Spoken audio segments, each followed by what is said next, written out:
Selamat datang di Apa Sih? Bersama Yolanda Cendrakasih. Apa sih kali ini akan membahas seputar hantu Indonesia. Tapi kayaknya biasa aja ya. Kalau yang kita sebutin lagi-lagi pocong, kuntilanak, genderuwo, udah basi gitu dibahas sama semua orang. Makanya hantu-hantu yang bakalan disebutin di sini adalah hantu-hantu yang gak populer, tapi tetap menakutkan masyarakat sekitar. Yang pertama, hantu botol manci dari Maluku.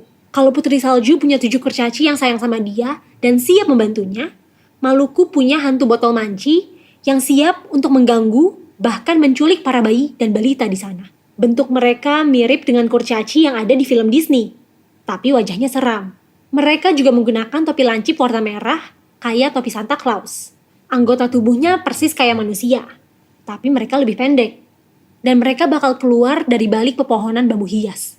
Kenapa namanya botol manci? Karena mereka selalu membawa botol susu kemana-mana. Bukan tanpa alasan, botol susu itu digunakan untuk memancing para bayi dan balita. Katanya mereka itu kesepian, makanya suka mencari teman main yang masih keluyuran malam-malam. Pun mereka nggak sepenuhnya jahat kok. Anak-anak yang diculik itu bakal tetap dibalikin keesokan paginya. Tapi banyak yang bilang setelah itu, mereka jadi stunting, alias pertumbuhannya sulit. Cerita yang beredar sih, mereka itu bisa dipanggil dengan cara memainkan lidi yang udah dibakar ujungnya di tempat yang gelap, kalau bisa yang angker.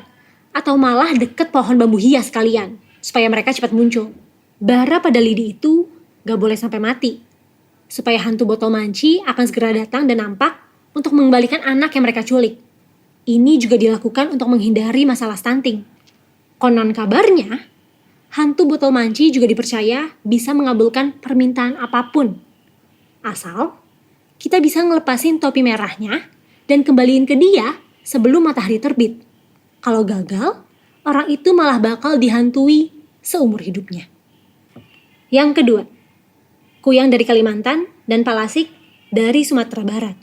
Meski domisilinya beda, wujud mereka sama. Baik Kuyang dan Palasik tidak memiliki badan, alias kepala buntung berambut panjang yang terbang-terbang.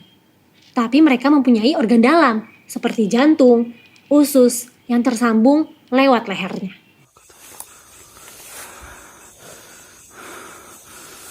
Mukanya rusak banget Ki. Tenang, kamu tenang. Dia sudah tidak bisa ngapa-ngapain, dia sudah tidak bisa bergerak. Dia cuma mangap-mangap kayak gitu, Lam. Lihat, dia cuma mangap-mangap, Lam. Katanya sih Kuyang itu adalah perwujudan dari seorang wanita yang mempelajari ilmu hitam untuk mencapai kehidupan abadi. Jadi bisa dikatakan dia itu adalah manusia yang lepas dari tubuhnya dan biasanya akan muncul pada malam hari. Hal ini dilakukan sebagai usaha untuk memperdalam ilmunya.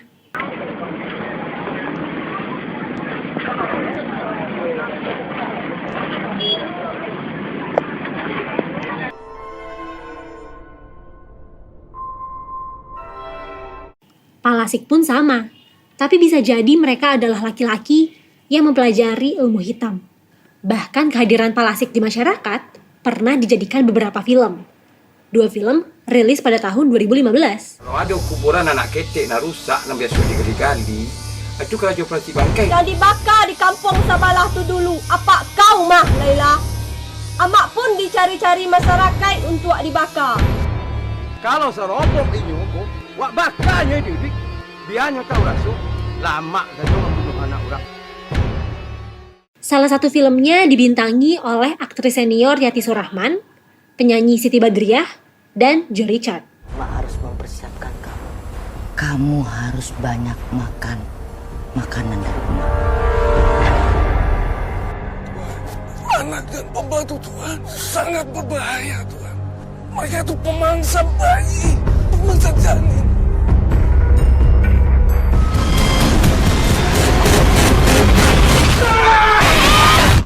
Target mereka adalah menghisap darah dari bayi dalam kandungan, darah sisa orang melahirkan, dan darah bayi yang baru lahir, karena dianggap masih bersih. Semakin banyak darah yang disantap, semakin tinggi pula ilmu mereka. Namun katanya Kuyang bisa diusir kok. Caranya dengan meletakkan sisir, cermin, dan pisau di sekitar ibu yang melahirkan. Namun belum ada informasi yang mengatakan apakah cara ini juga berfungsi untuk Palasik atau tidak. Ketiga, Banaspati dari Jawa. Jenis hantu ini mungkin sering kita dengar pada program menangkap atau memburu hantu. Juru kunci yang berjelajah ke tempat-tempat mistis juga sering menyebutkan jenis hantu satu ini. Banaspati dikatakan berjalan dengan kedua tangannya, tubuhnya terbalik, dan dipenuhi api. Bentuknya seperti singa, berkepala manusia. Ada juga yang sering nyebut Banaspati sebagai bola api. Lebih gampang diingat dan disebut sih memang. Banaspati atau bola api dipercaya menandakan kiriman santet berisi ilmu hitam tingkat tinggi. Hantu ini biasanya terbang rendah dari satu tempat ke tempat lain. Mereka suka singgah di pohon-pohon tinggi, perkuburan, dan hutan. Diceritakan mereka akan membakar orang yang mengusiknya. Roh jahat ini dikatakan berasal dari Pulau Jawa, tapi kerap juga ditemukan di Pulau Kalimantan. Jika bertemu dengan hantu ini, dianjurkan untuk jangan berteriak, apalagi ditunjuk. Katanya sih dianjurkan untuk menahan nafas dan menceburkan diri ke sungai bila memungkinkan. Namun, cara yang paling ampuh tetaplah dengan berdoa. Ada pula yang mengatakan bahwa Banaspati dibagi menjadi dua jenis, tergantung caranya mencari mangsa, dan ini berkaitan dengan cara menghindarinya. Yang satu Banaspati geni, sumber kekuatannya dari udara dan rasa takut. Makanya kalau orang takut, mereka akan semakin kuat. Mereka ambil insan korbannya dari udara, dan bikin mereka jadi lebih kuat dan membara. Nomor 2 Banaspati tanah liat, yang suka ngumpet di hutan. Kalau mereka menghabisi korbannya dengan menghisap darahnya. Hal ini bisa mereka lakukan kepada manusia yang tidak menapakkan tubuhnya dengan tanah. Makanya cara untuk menghindarinya dikatakan dengan berdiri di atas tanah tanpa menggunakan alas kaki. Dari ketiga jenis hantu yang tadi disebutkan, paling serem yang mana? Kasih tahu di kolom komentar ya. Tanyakan juga ke kerabat lainnya dengan mention kita di Instagram dan Twitter @void.id. Jangan lupa untuk subscribe dan nyalakan lonceng notifikasinya.